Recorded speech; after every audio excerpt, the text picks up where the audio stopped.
dan memutuskan mendukung dan memilih memenangkan pasangan calon kepala daerah dan wakil kepala daerah pada pemilihan gubernur dan wakil gubernur Provinsi Bali tahun 2024 adalah Dr.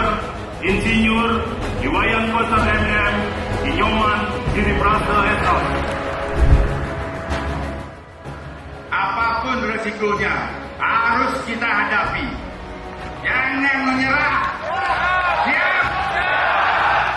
Jangan pernah menyerah apapun itu.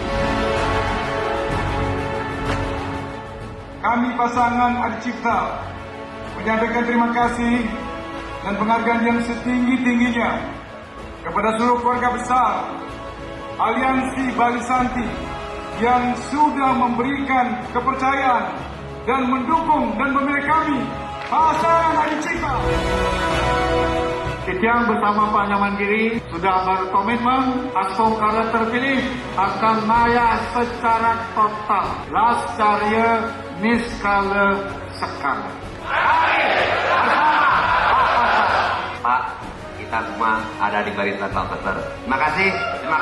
Selamat berjuang kawan-kawan.